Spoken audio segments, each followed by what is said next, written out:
Yep, look what I've got in my hands. This is the brand new, just announced ASUS Zenfone 11 Ultra. Tech it before you wreck it. What's up, geeks? I'm Kirk, and look what I got early access to. The brand new ASUS Zenfone 11 Ultra. Brand new smartphone from ASUS, and really going after a mainstream audience. I can't wait to put this thing through its paces. I'm gonna pop my SIM card into it right now. But before I do that, I did record video of the unboxing to show you what comes inside the box with this brand new smartphone from ASUS. The ASUS 11 Ultra in the box here. Take a look, you can see it's got kind of a shiny finish against the gray matte cardboard. Pretty simple box here. It has the stylings. If you've seen pictures of this new phone, the box has those stylings, those lines that the new phone have on the phone itself.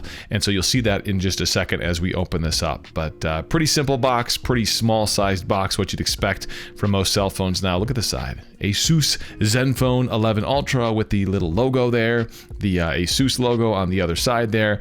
Let's see what's on the back. Zenfone 11 Ultra, ASUS phone, support GSM, UMTS, LTE, 5G. Pretty much what you expect here. It talks about the lithium polymer battery, the 550 milliamp sized battery.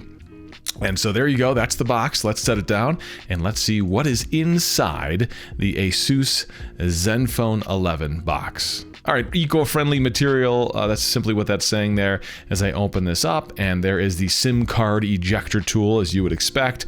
So this is like a cardboard pullout here. Let's see what's inside here. Ooh. This is cool. You know what? Not enough companies do this. If I buy a phone for hundreds, if not $1,000, why should I have to go out and immediately buy a case? Thank you, ASUS, for including this. This is the case inside here. Look at that. Very cool. It's not a fancy case. It's got the stylings, though, that match the phone itself. It's nothing fancy. It's a basic, simple case that you can snap onto the back. But nice to have this day one. You buy the phone. You've got something to put on the phone to protect it. Most of us don't use our phones naked. So pretty cool to see that. Again, this is simple. I wish the color matched the phone. That would be kind of cool. But nonetheless, nice to have that inside the box. Here is the phone. Let's pow. Ho, ho, ho, ho. Yes, look at that, man. I gotta tell you, that is some cool styling on the back of the ASUS Zenfone 11 Ultra. Those lines are just really cool looking. This blue iridescent color, I like it a lot. See how the lines match the phone and the case? Makes sense. They made the case for this phone. There's the camera bump. You've got your 3 cameras. You've got your flash there. And look at that. Just kind of embezzled into the side there, or I don't know what you call that, but it's really cool. On the front, or let's jump to the side real quick here, the normal antenna breaks on the side. I'll tell you what, this isn't the thinnest phone. It's not the lightest phone, but I like the weight. I feel like, you know, phones need to have some weight to them. It's got a good, solid, kind of metally feel to the chassis. On the other side here, we've got the power button and the volume up, volume down rocker. Again, I feel like it's got the right amount of weight to it. On the bottom, look at this, SIM card. Ooh, you recognize that? It's our old friend, the headphone jack, which tells you something about the thickness here. It's got to be somewhat thick to be able to have that headphone jack on there. And I'm not sure, do you still use those headphone jacks? Comment below. Let me know. Is that something that people care about anymore? I know we used to 4 years ago. I'm just not sure. There's a USB-C port, as you can see, which you can buy USB-C headphones. Most of our headphones are Bluetooth now. So does the headphone jack even matter to most people anymore?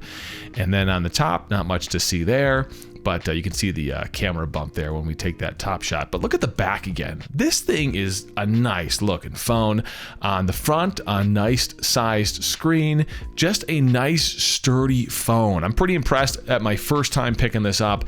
I like this a lot. Inside the box, what else do we got here? Just a USB-C cable. It looks like there's a spot there in the box, if you see that, for maybe a charging brick. This is a early release version. I got this before it actually hit stores. So, you know, when you get it yourself, it might have maybe a brick in there or something else. But this one does not. This box does not. It simply has a USB-C charging cable inside the box. Let me pick this up again. This is the case and the phone itself. I'll snap this guy on and show you how this just kind of fits over and snaps onto the phone. Nice touch. What does this cost the company? $1 to throw that in the box to manufacture that, maybe $2, I don't know. But it makes you feel better when you get the phone that you've got a case to put on there immediately. So nice job, ASUS, for including that in the box. All right, let's power this on. I don't know the state of this. Again, this was not a retail purchase. This was provided to us from ASUS, loaned to us to review it ahead of the release date. So I'm not sure software-wise if this is final software version, but let's just see what happens when we boot this phone up. And let's see how long it takes to boot up. You've got the Google... Wow, okay, that was fast. It's booted up right in Android. My guess is when you buy this retail at the store, it's probably going to take you into a setup screen. This took us right into Android, so obviously that could be a different experience for you. But nice, bright screen. The colors look good. I mean, this is just my first initial impressions, not even really having a chance to use this. But take a look here. You can see some of those colors popping on the screen and just the way it looks. And notice the bezel around the side of the screen. I think that's important. Most people talk about that when we talk about iPhones and Android phones and Pixel phones, how thin the bezel is or is not. And it's a pretty thin bezel in this case. Look at that. It's got the rounded corners, very Apple-esque there.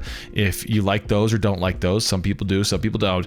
But the rounded corners of the screen, very, very thin bezel. You're basically dealing with a slab of tech that is all screen, but nice even bezel around the entire phone. And you can see this is pretty pure Android here. I can pop up the apps menu here.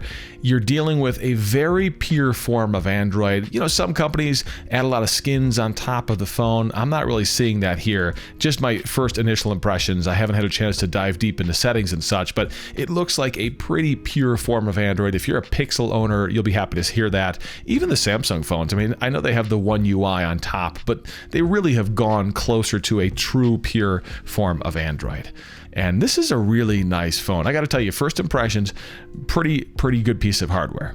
If you're looking at this new phone from ASUS and thinking that looks kind of familiar, that kind of looks like the ROG Phone 8. Well, let's compare them side by side. This is the ROG Phone 8 from ASUS. It's a part of their gaming brand, but they said from the beginning that the ROG phone isn't just for gamers. But take a look side by side.